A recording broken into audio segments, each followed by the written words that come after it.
guys, it's Jojo Siwa. Sorry, I had to get that out of my system.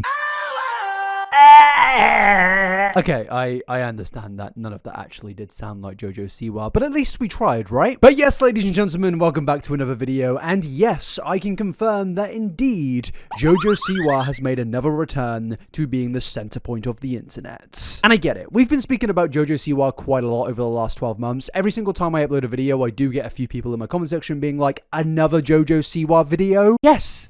Yes, another one. But there's always a good reason for it. She's either horribly mistreating the people that she works with, she's selling $900 tickets, or, well, she's doing all of the things that we're going to be going through in today's video. Because yes, recently Jojo Siwa has gone through yet again another rebrand. She's recently gone into a 1950s aesthetic, and she's also relaunched her music career, but is also again being involved in a ton of more controversy, with allegations of stealing once again, people also suggesting that she's once again scamming her audience, and there's even a controversy out there that right now Jojo Siwa is completely and outright betraying the LGBTQ plus community. There's been a lot that's gone on over the last couple of months, and I have chose to sit back and just watch it all from afar, and then eventually make a YouTube video where we go through all of this, and yeah, today we're going to do exactly that. And yes, this is the 700th Jojo Siwa rebrand of the year,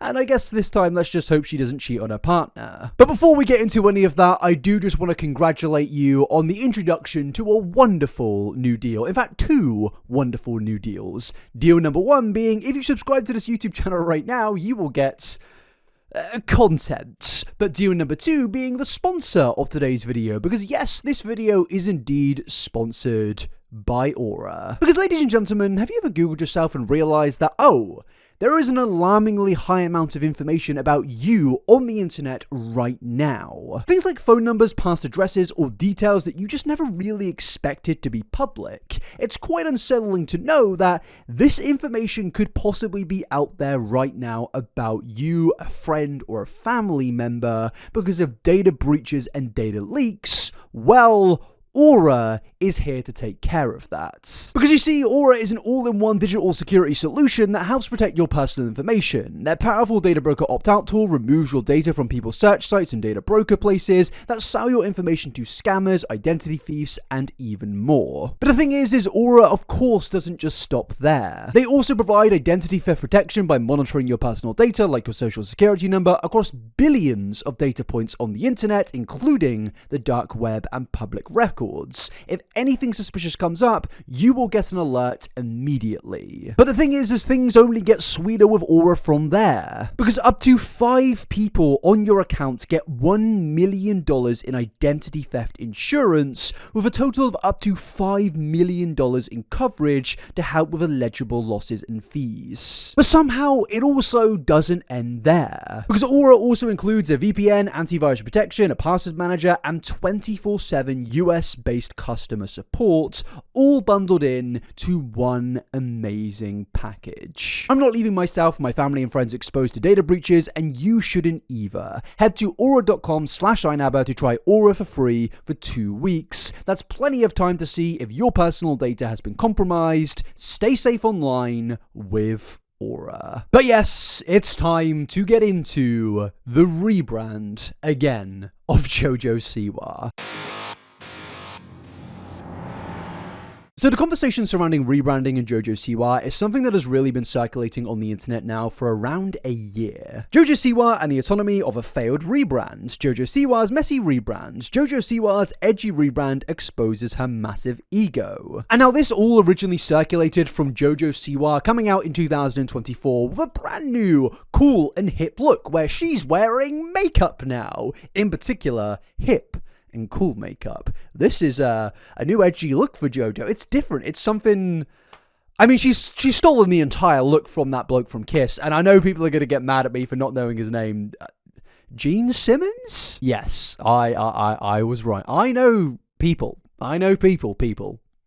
please subscribe. But yeah, she wears makeup now. Ooh, this is so cool. Wow, Jojo, this is great. Honestly, it was a really weird time on the internet. Jojo for years had been perceived as this child star that could never say anything wrong or, well, swear or anything on those lines particularly, and now she was trying to come out and be like, oh, I'm this cool adult and this is what adults do. I'm definitely an adult, guys. And it just felt really weird, to be honest with you. It felt a little bit disingenuous. It felt like she was just trying to get back in the limelight of things, and yeah, it worked, but ultimately, at what cost? And it was also incredibly convenient that this rebrand came at a time where Jojo was facing some very serious allegations. But yeah, as I said, it worked for her. It buried a lot of things in the media, certain things that we're not going to go into today, and it just in general put Jojo on this pedestal of being one of the most talked about influencers in the space at that period of time. Jojo was pretty much the center point of the internet for the right and wrong reasons. Everybody out there was talking about Jojo Siwa. But like all influencers going through a rebrand, it couldn't just end with a little bit of makeup and new clothes. It had to then lead into a music career. Hence at the starting you heard Jojo go, ah! She's raspy today. Because yes, Jojo released a song called Karma. I think at this point we have all heard and seen this song at one point of time in the last year. And pretty much this song went down absolutely terribly. Yes, it got a lot of views, but it got a lot of views for the wrong reason. If you go to the song, you will see plenty of comments out there basically stating that yes, this song is just god awful. Then there were accusations of stealing the song, and it was in general just a bit of a messy situation. Yes, she was being talked about, but again, not really for the best reasons. But the rebrand didn't end there, because shortly after the song controversy, the makeup, the new clothes, Jojo then established herself as the CEO of gay pop. The Jojo Siwa gay pop controversy explained. I feel like if you showed that headline to a Victorian child, their brain would just combust. But yeah, the rebrand, it was going well for her in terms of virality. She was all over the place. Everyone was talking about her, and it really did just kind of feel that this was the most popular Jojo had been since Dance Mums. And since then, Jojo has actually kind of remained at the top of the talking point on social media. Since then, I've seen a million commentary videos about Jojo Siwa. I've made a million commentary videos about Jojo Siwa, and that leads us nicely into July 2025, when Jojo had seemingly rebranded once again. Jojo Siwa has rebranded herself again? Yes, I just said that, Ryan. I just literally said that. But yeah, this all stems from the 7th of July 2025 when Jojo posted a TikTok with the caption, "After performing this song live and seeing the beautiful responses to it, I decided to go record a studio vocal. I'm undecided if I should release it on Spotify or not. Would you want me to?" Yes, Jojo is unsure about releasing this song, which she has attached a video to where there is clearly a professional video or photo shoot taking place. She's unsure about releasing this thing where she's paid a lot of people to record a lot of things to do with this song. Now I'll get into the actual song that she's referring to after this, but as you can see here, Jojo had seemingly gone through yet again another rebrand, except this was a little bit, well, a lot different to the rebrand that she went through in 2024. Back then she was wearing the goth makeup or the emo makeup where she was, you know, a hip and, I don't know, bad girl. She was a bad girl and she was going to be causing problems in the industry. But now we've got this of where Jojo is seemingly going with the clean girl 1950s aesthetic. It's a bit of a transition, I can't lie, to go from this punk rock, I'm here baby, I'm causing problems, to yeah, I'm a 1950s traditional looking person. It was a bit of a change. A bit of a shocking change, to be honest with you, and a lot of people were kind of confused about this rebrand. But it was here, and it was definitely, I guess, here to stay, at least for the next month. And naturally, because of this brand of her looking like somebody from the 70s or the 60s, or just like someone from the past, it obviously warranted a completely normal reaction from the good folks on X. If you call it X, I judge you. It's obviously Twitter. Pop star Jojo Siwa rebrands from a radical lesbian... God, you are a loser. A radical lesbian activist to a straight trad girl... we've got to talk about the people that actually speak in this way. A straight trad girlfriend, radical lesbian.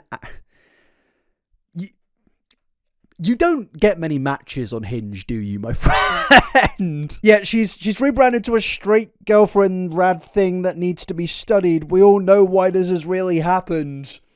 Woke is dead. Nature is healing. Good God. Please put the phone down. Go outside. Find those lovely blades of grass, and just touch it. Feel the grass. Touch it and breathe it in. Inhale the air. And just remind yourself, you're a human being. You're not meant to do this, man. You're not meant to go on Twitter and comment about Jojo Siwa being a potential radical lesbian feminist icon now turned trad. What? Look, I know I'm kind of talking about it, but how you're doing it here, it's just kind of embarrassing, brother. We don't need to be talking like this. But the completely normal reaction of this rebrand only continued after this. Because in the replies, someone stated the rebrand was only because the gay persona was not going well. What's a gay persona? I'd love to know a gay persona. What does that mean? What does that even mean? It's totally calculated. She was pushed into the gay BS to begin with. Ah, yes, those woke stars in the media making us all gay and loving Willy. Isn't it interesting? You know, every time I look at the TV, I suddenly get the urge to be gay now. God, I love cock. And it's all because of the woke liberals out there making me. It's not because I actually have a ravenous urge. Sorry. Firstly, we need to talk about this tweet because they're saying here that Jojo was basically pushed into being a lesbian. This is factually untrue. Jojo Siwa herself has literally came out and stated that she was blackballed by Nickelodeon when she came out as a lesbian, and basically she was pretty much claiming that Nickelodeon were not happy about this, and from this moment of time the industry seemingly did not want to work with Jojo Siwa. I would say that that's actually the opposite of what these individuals are claiming. In fact, I feel like based on Jojo's words, Nickelodeon would be actually way happier to see this trad thing that Jojo Siwa is now doing in this current rebrand. But it only continues when someone says this new rebrand is cause she's a fake. It was all for show. Plus, she's a thief. Yes, she's a thief. She stole my heart. No, she didn't. I don't know why I said that. Proof that liberals are not... God, you people are so weird. You're so weird. Liberals are not real, and they are just a mental illness that needs to be eradicated. Ah, yes. The mentally ill one in this entire saga is Jojo Siwa, and definitely not the individual on Twitter with like 10 followers claiming that a whole group needs to be eradicated because they have rainbows and stuff. Great. I guess I'm the mentally ill one here. That's kind of what I find particularly interesting about these people on Twitter. They sit on there all day, like, complaining about woke people, complaining about gay stuff, and it's like, they're saying it's all mentally ill, but it's like, brother, you run a Twitter account where you've dedicated your entire life and persona into complaining about woke. Surely there's other things you could be doing. Like, you're not even getting paid for this. You're just running a Twitter account acting like a sad loser 24/7. Get a grip, man. Go outside and maybe your life will start to get better. Either way, this rebrand, it definitely did become the talk of the town for a lot of insane reasons. Some people on one side were basically stating that this is just a bit of a weird move for Jojo to go with, and as we just saw, also some people on the other side were pretty much stating that this is Jojo, I guess, converting into being a trad girlfriend because she is now dating Chris Hughes from Love Island, and I am aware that my voice did just crack. Leave me alone. Maybe I am a gay woke lib, and that's why my testosterone levels are dramatically getting lower. But yes, we're all wondering now, where did this rebrand come from? Is it because of her... God, I don't want to even talk about these two. I don't... Put it away. I don't need to see that. Is it because of that? No. It's all because of a song that Jojo really likes. Because do you remember the classic song Bette Davis Eyes? I feel like every single human being on the planet, in the West at least, has heard this song. It's something that is pretty much in every single movie from the 80s and the 90s, and it's in movies which are based around the 80s and 90s. It's a very, very popular song, and it's a very good song that I think all of us can just enjoy. Well, at least we could, because Jojo Siwa recently released a cover version of this song, and yeah, it's definitely something. Look, I'm not trying to be mean right now. I'm genuinely not. I'm not gonna say that this song is. How I'll describe it is, this song was pretty raspy. But yeah, this song was the center point of her rebrand. She decided to go with this old style aesthetic because I guess she thought it would match the song that she was covering.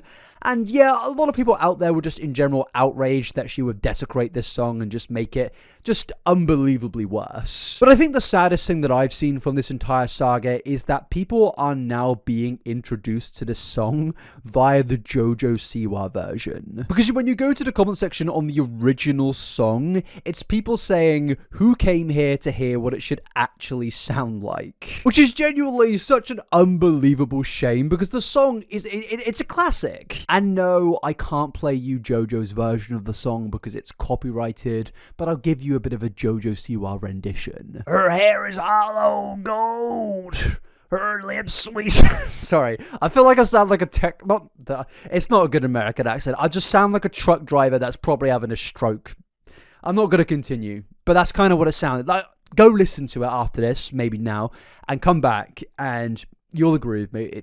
It sounds like that. I feel like I'm copying Jojo better than she is copying the original song. I'll just put it like that. But yeah, she's been getting absolutely cooked in comment sections for this song, and I mean absolutely cooked. Someone stated here that this isn't a cover/song, this is a warning to all the people who smoke. And another stated, another win for the deaf. And if you're wondering what the other win could possibly be for deaf people, it was when they didn't actually have to hear James Charles's music. This song sounds deep fried. Yes, you could say that this definitely was not going down well with the general audience, but what makes this even more mental is this song actually did charts. Because in the UK, it actually somehow managed to get to #1 in the charts according to Jojo herself. And it really does just kind of feel that we're getting a Karma 2.0 here. We're redoing that era with this rebrand, and honestly, it is going pretty well for Jojo. She is a master at getting attention. This is something that I will always give her credit for,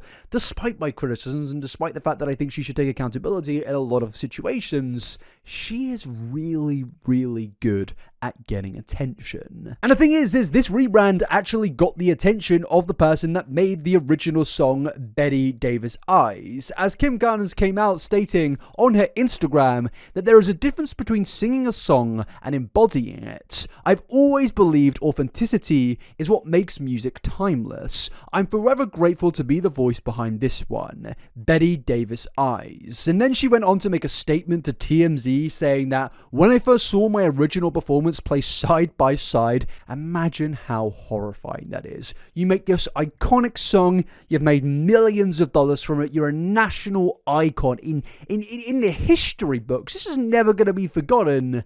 And now the song is being known because of Jojo Siwa. It is painful. But yeah, she saw it side by side with the new version of Bette Davis Eyes, and she can only speak to how initially it struck her, Kim told TMZ in a July 14th statement. The phrasing, the tone, even the little inflection, it all felt a little bit too close. I believe artists have the right to speak openly about how something makes them feel, especially when it's as personal as your voice. These days, our voice is one of the only few things that we truly own, so when it feels like your own voice is being borrowed, it strikes a deeply personal chord. And yeah, I can completely understand what she is saying here. I have absolutely no problem with artists covering other people's songs, but when you're just directly copying the song down to how actually the song is being sung, I just feel like it's a little bit too much. I feel like the beauty behind covers is you give your own personal spin on it. You try and make it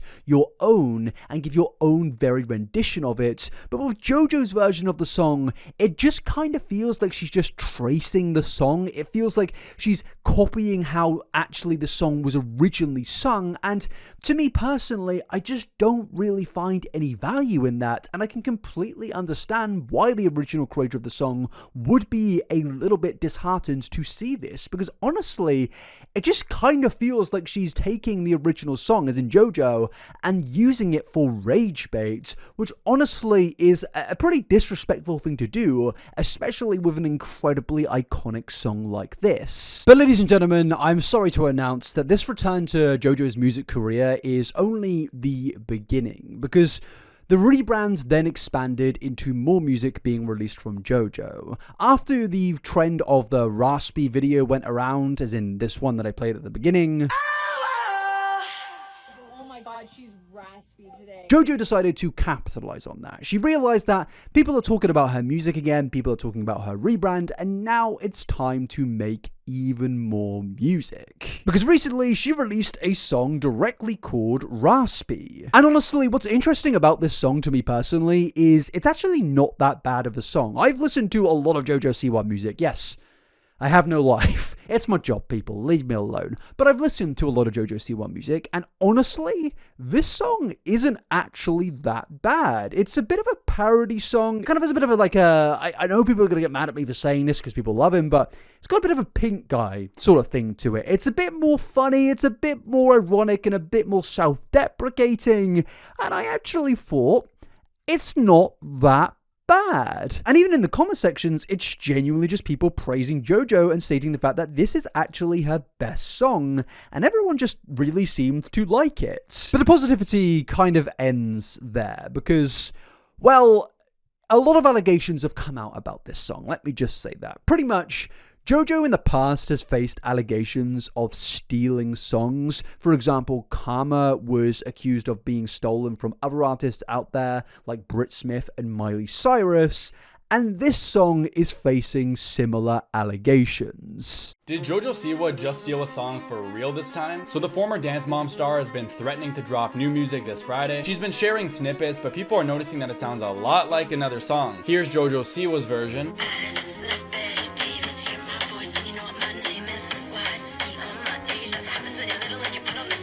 And here's a song by Mad Sai called Bite, which was released 2 months ago.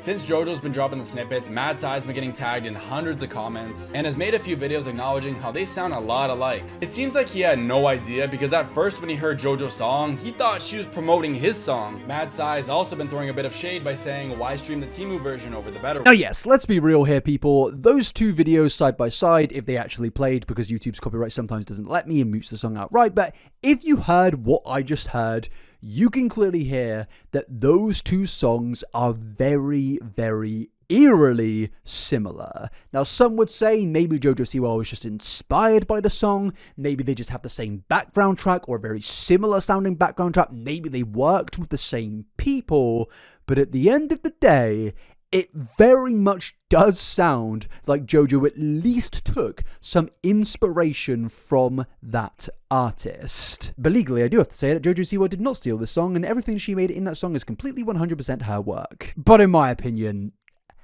it's a little bit fishy. Now, the artist Mad Sai has come out and referenced the fact that Jojo Siwa could possibly have stolen his song, and yeah, if that is true, I truly do feel bad for him. I don't know what the truth is in this situation, but I definitely think it's quite hilarious that the one song that Jojo makes that everyone kind of universally agrees is a pretty decent song, it also is having heavy allegations of it being stolen from another artist. It's almost like she actually can't make any good original music. And again, I sadly can't play the music because of the copyright system, but we'll take a look at some of the lyrics. Because as I mentioned before, these lyrics are a bit more comedic, they're a bit more of a parody or in jest. At the beginning, she actually references Bette Davis Eyes, where Jojo states that she is wise beyond her age and that this is what happens when you're little and put on stage. But quit crying because she's famous, because change this, she's shameless. This crazy, don't hate me, I'm just a little baby, slim shady, but a lady. Obviously, this is kind of meant to be a little bit Eminem-y, it's meant to be a little bit funny, and as I mentioned, it's not that bad. It's a little bit cringy, you know. When you hear people try to rap like this, it feels like they're kind of stuck in the year of 2002, but I digress, it's still pretty decent. She then also goes on to reference the Raspy meme that was going viral on TikTok, hence this song is called Raspy. And in the second verse, she actually goes on to reference all of the people criticizing her ex-partner, the dream guest on her podcast, and basically this entire verse is Jojo pretty much referencing every single controversy that she's gone viral for in the last 12 months. Conveniently, the only controversy not mentioned is the ex-OMG pop controversy. I wonder why she didn't mention that one. But then the rest of the song is basically her saying Raspy around 50 times in a row in a weird voice. I'm really Raspy, my name is Jojo Siwa, I don't know why I talk like this. Can I get $50 million for doing that? Because she sure did. But to be fair, stealing allegations aside here, and all the controversy surrounding her rebrand aside, the song itself actually isn't that bad, as I said. And even if this was stolen, I feel like this general direction is probably the better place for Jojo to go down, kind of like a Pink Guy territory, where yeah, the music is ironic, it's not exactly the most passionate, but at least that actually sounds good. It's gonna sound mean, but I think sometimes YouTube artists take themselves a little bit too seriously. You're not Ed Sheeran, you're not a big famous music artist, you are known for being an influencer, and I think maybe it's actually better to make songs that aren't that serious to then actually be taken seriously when you make fun songs and people can actually kind of consume it much easier. Because when I hear Jojo Siwa, when I see Jojo Siwa, I don't think passionate musician, I think about the child that was crying on Dance Mums. It's very hard to distinguish that away into some music artist that's making very passionate and serious songs. And honestly, the same can be said for most YouTube artists out there. I feel like YouTube musicians kind of immediately jump into these very serious and depressing songs, and it's like, can we not have a little bit of whimsy? I feel like with the TikTok and music musicians, if they just kind of were a little bit more fun and whimsy and ironic, maybe I would actually enjoy their music a little bit more. Because honestly, the very sad and depressing and passionate songs can honestly sound a bit too generic for my liking, and maybe that's why I like this song from Jojo. But I think what kind of makes this part of the rebrand even more sad is this song has actually not done that well. Despite how viral the Raspy meme went, the song has not even beaten 100,000 views, which I know sounds a little bit judgmental coming from a guy that gets between like 200 and 500,000 views a video, but it's Jojo Siwa. You feel like it would do a lot better considering all of her other songs have actually performed really well, so maybe this rebrand is not going as well as the Karma one, but it's definitely, I guess, still doing well. But then, my friends, we need to move on to the more serious part of this story. The gay part. The gay parts. Yeah, we're talking about gay things now. Because since Jojo Siwa broke into her new romance with Chris Hughes after the controversy on Celebrity Big Brother, there has been a lot of talk surrounding Jojo Siwa's sexuality, and a lot of people have stated that Jojo Siwa has actually betrayed the LGBTQ+ community. A lot of people out there were disappointed and angry that Jojo Siwa, in my opinion, cheated on her girlfriend on national television with Chris Hughes from Love Island. Yeah. Say that sentence to a Victorian child. But a lot of people were very upset about this relationship, and recently with this rebrand, it's only really continued, and that all stems from Jojo Siwa's TikTok bio. Because before she went through this recent rebrand, her description on TikTok was apparently the LGBT flag in her bio and the description of CEO of gay pop. But sadly, my friends, with this new rebrand, devastated to announce to you all that she's betrayed us. The flag's been removed and the CEO has stepped down. Because now when you go to Jojo's bio on TikTok, it's nothing but a smiley face. There's nothing else, no flag, no CEO of gay pop, just nothing. And I'm not gonna lie to you, my friends, I'm outraged. I'm disgusted at this heinous action. But at the same time, it does seem that the role for CEO of Gay-pop is currently available, so if you want to go to the comment section and nominate me, you can do so. Go to the comments right now and comment Nabs for CEO of Gay. That's not a good hashtag. That's a terrible hashtag. Just comment something down below. But yeah, this did actually outrage quite a few people out there. I saw a few posts about it, a few mentions of it in some YouTube videos, and honestly, I'm not gonna lie to you fellas, I feel like this is a little bit of a reach. I don't think changing your TikTok bio where you remove a flag is necessarily the biggest of deals. Now, some have made the argument that Jojo Siwa profited off the LGBTQ+ community until it was no longer viable for her. But at the end of the day, I feel like a thing that a lot of people out there are kind of not realizing is that Jojo Siwa is still part of the LGBTQ+ community. There is a reason that the Q is in LGBTQ+. Now, some have made the argument that it does seem that Jojo is trying to get away from that branding that she previously went with, and some have stated that this is all a financial tactic of where Jojo wants to appear to be more straight so she can make more money. But I'm not gonna lie to you fellas, I don't really think that's fair to say. I feel like if Jojo Siwa was going to do that, she still wouldn't claim to be a part of the LGBTQ+ community. In fact, I think she would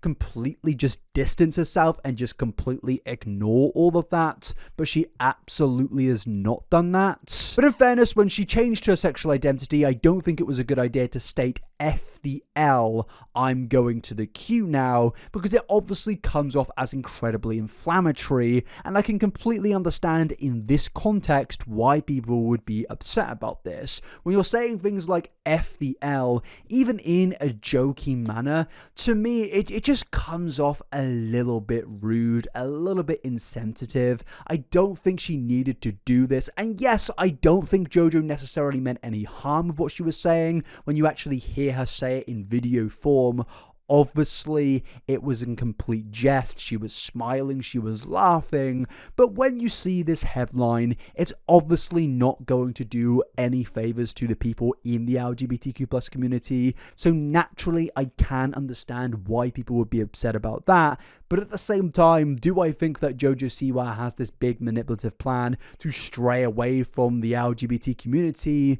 No, I obviously don't think that. But then again, her new rebrand obviously isn't helping with that type of accusation, because obviously this rebrand is going into the territories of trying to look like somebody from the 1950s, which obviously is a time period where people in the LGBTQ+ community were obviously not commonly accepted, and then it plays into those weirdos that I mentioned earlier, who are basically stating woke is dead, she's now a trad straight wife, or whatever you want to call it, and it's like, yeah, I can kind of see the perspective of why people will be mad at it, especially with this rebrand, but I feel like it's probably not that. And obviously, the glaring factor in all of this is her relationship with Chris Hughes, which I don't want to talk about this, man. I don't know about you guys, but I've seen these two, and I just don't want to talk about the fact that they're planning on having babies 3 months into their relationship. Chris in an interview recently said, when you're besotted with each other and in love with someone, I think it's fun to think about those things, in reference to having children 3 months into their relationship. He added, of course, I want to get married to her. I would never shy away from that, and one day I want to have children. We both come from extremely loving families and very wholesome families who care for you, so it'd be nice to reciprocate that going forward. One day I'd love to have children. It would be an absolute dream for sure. I just can't explain why, but there's something about these two that I just don't like. Maybe it's the fact that they visibly are incredibly different in age. This man looks like someone who is approaching 40, and she looks like somebody that is a very, very young adult. And that probably does come down to the fact that, well, she is 22 and he is 32. And no, I'm not suggesting anything criminal here. Obviously, I've seen people do that, but I'm not doing that. But it doesn't mean that I can't find their relationship incredibly weird. There are so many clips out there that I just don't need to see. but sadly I have seen these clips. And there has been a lot of theories about their relationship. Is it all just for PR, a big stunt designed to kind of push her rebrand and keep her in the social media limelight? Honestly, I'm not too sure, to be honest with you, because when I see some of the clips to them together, honestly, they do kind of look like they have some decent chemistry. Yeah, like, they get on, they're smiling, they're laughing, but it's kind of laughing in the way you laugh with your cousin, you know? It's kind of in the way you laugh with your oldest school teacher, something like that, you know? You've got an older family member and you're having a laugh with them. Not like... I'm kind of going into weird... Look, I'm not saying anything weird in that sense. I'm just saying, there doesn't seem... The romance thing, I just can't put... I can't do the connection. I don't want to do the connection here. I'm sorry, this is getting weird. We gotta move on. Yeah, sorry. Let's get into the next controversy. I don't want to talk about Chris Hughes and Jojo Siwa anymore.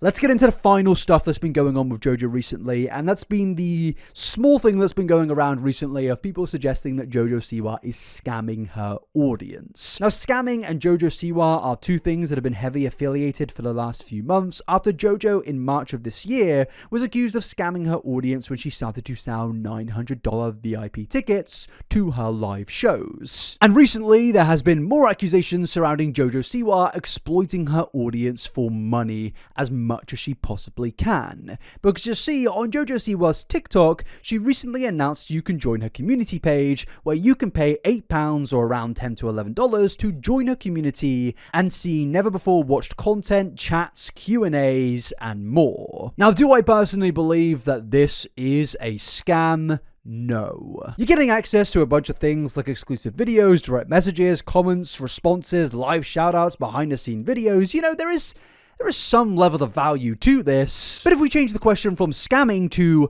do I think you're absolutely mental for paying Jojo Siwa a subscription of $10 a month in this economy? Yes. I think you're absolutely nutty if you give that person $10 a month. She is a multi-millionaire, people. She does not need even more money. Give it to me. But no, scamming, it's a really big word that likes to be thrown around quite a lot, and I'm not going to throw it into this conversation. But I think what it does actually represent is Jojo Siwa knows how to make money. She knows how to get attention, and she obviously is doing all of this rebrand stuff for money. There's no shame in wanting to make money, but I think it's very obvious on every front that everything Jojo Siwa does, if it's wearing new makeup, wearing new clothes, making a new song, a new TikTok for rage bait, her relationship, it all at the end of the day is for money. And that's kind of where I want to conclude this whole video surrounding her rebrand, because for a year straight now, Jojo Siwa has been in the center point of controversy, mainly due to the fact that she is very good at getting attention via her rage bait. But what I'm particularly interested in is how long can this go on for? Because is she still going to be doing this controversial stuff in her 30s and 40s? Can this really go on when she's 35, when she's her partner's age at 32? Because personally, I feel like she's getting to the age now of where you kind of need to realize that maybe you are too old for this style of content. You've done it once, you've done it twice, you've done it 400 times. I don't know if Jojo Siwa is going to do another rebrand after this, but I honestly would not be shocked. But the question I'll end this video with is, how long can this go on for? We've seen with Miley Cyrus in the past that she went through the era of controversy and stuff to, I guess, remain relevant, but then she actually moved on to doing normal things. How long can Jojo Siwa go with the Miley Cyrus algorithm? Because I can't lie, even in my comment section alone, I can see people are getting sick of Jojo Siwa. People are getting bored of whenever I make a video speaking about her latest rebrand, it's, oh, another Jojo Siwa video. And I get it, but honestly, I am pretty invested. But how long would I be invested? How long will the audience be invested? Because yes, this rebrander has been quite entertaining. It has been interesting to go through. But at the end of the day, if it happens again and again and again, I just feel that the formula is going to get boring, and eventually Jojo Siwa is going to have to find something else to do other than these crazy, wacky rebrands. But yeah, I'll end the video there. What we've come to the conclusion to today is, yes, Jojo Siwa is great at getting attention, she is great at making money, but how long for? Please let me know your thoughts in the comment section. I would really, really like to know what you guys have to think about all of this. And also, most importantly, please like this video and please subscribe. It really does help this video. Like, honestly, more than you realize. Comments and likes, I know it gets spoken about a lot, and subscriptions, obviously, but it really does help push a video when a video gets more likes than usual. So if we could try and push the likes on this video, I would really, really appreciate it. And yeah, another reminder, I have a podcast called Over the Pond. We are a bit inconsistent over there. Not the best way to advertise it, I know, but, you know, we post good things over there. Please go check it out. Links in the description. And yeah, that's the end of the video. I'll see you in the next one. Peace out, everybody. Have a lovely week.